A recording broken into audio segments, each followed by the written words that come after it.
ضروری نہیں کہ کسی چیز کا مل جانا ہی دعا کی قبولیت ہے، کسی چیز کا دور ہو جانا بھی دعا کی قبولیت ہے، کیونکہ ہم نہیں جانتے کہ ہمارے لیے کیا بہتر ہے، صرف ہمارا رب یہ جانتا ہے۔ میری زندگی میں سب سے بڑی تبدیلی تب آئی تھی جب میں نے خود کو سمجھا لیا تھا کہ جو چیز ہماری نہیں وہ ہماری زبان تک پہنچنے سے پہلے بھی چھین لی جائے گی، اور جو ہماری ہے وہ دو پہاڑوں کے درمیان میں سے نکال کر بھی ہماری جھولی میں رکھ دی جائے گی، اور بس میں مطمئن ہوں کہ اللہ کے فیصلے ہماری خواہشات سے بہت بہتر ہیں۔ ہر شخص کو راضی رکھنا چمچوں اور منافقوں کا کام ہوتا ہے۔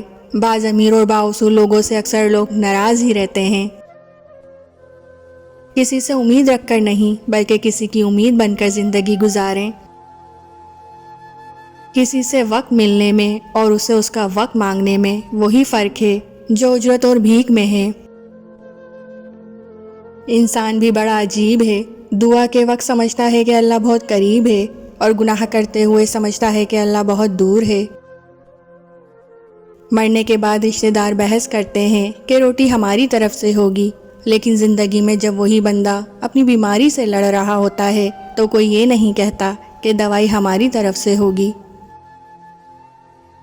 کوئی مرنے لگے تو ہم سورہ یاسین لے کر اس کے سرہانے بیٹھ جاتے ہیں تاکہ روح آسانی سے نکل سکے۔ ہم نے قرآن پاک سے صرف مرنا ہی سیکھا ہے، کاش ہم قرآن پاک سے جینا بھی سیکھ لیں۔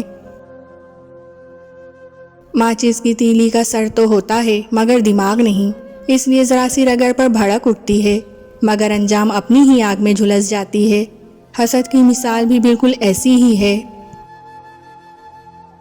جان نکل جانے والی موت سے وہ موت بہت زیادہ بری ہوتی ہے جس میں پیار کرنے والا زندگی سے نکل جائے۔ انسان کا سب سے بڑا مقابلہ خود اس کی اپنی ذات سے ہوتا ہے۔ جن کی پہلی محبت دھوکہ دے جائے نا وہ دوسری محبت غضب کی کر جاتے ہیں۔ آج کل محبت نبھانے کے لیے جسم گروی رکھنا پڑتا ہے۔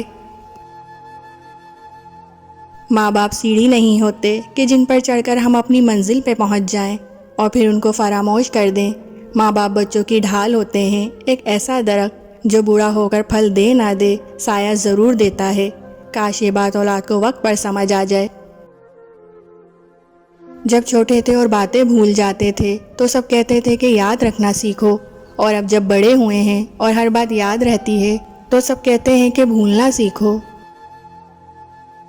اپنے ذہنی سکون کے لیے ہر چیز کو مختصر کرنا سیکھیں، الفاظ، احساسات، خواہشات اور لوگ بھی۔ تنہا ہونا یہ نہیں ہوتا کہ آپ کے پاس کوئی نہیں ہے، تنہا ہونا دراصل یہ ہوتا ہے کہ سب آپ کے پاس ہیں لیکن آپ کا کوئی نہیں۔ اکثر کم عمری میں ملا ہوا سکھ انسان کو سمجھدار نہیں بننے دیتا ہے، لیکن کم عمری میں ملا ہوا دکھ انسان کو بہت سمجھدار بنا دیتا ہے اور حساس بھی۔ حضرت علی رضی اللہ تعالیٰ عنہ نے فرمایا، کسی کے گھر جاؤ تو اندھے بن کے رہو اور باہر نکلو تو گونگے بن کے نکلو۔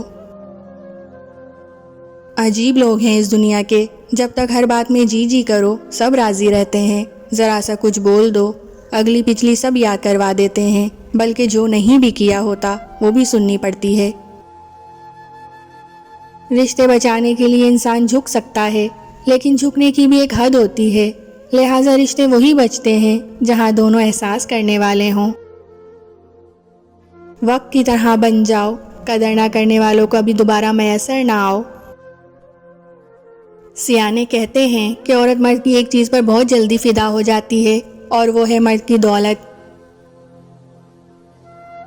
شادی سے قبل لڑکی مناسب شکل و صورت کی ہوتی ہے جو پہن اوڑھ کر اچھی لگتی ہے، مگر شادی کے بعد شوہر کی توجہ اور محبت عورت کے چہرے کو ایسا نکھارتی ہیں کہ وہ مزید خوبصورت ہوتی چلی جاتی ہے۔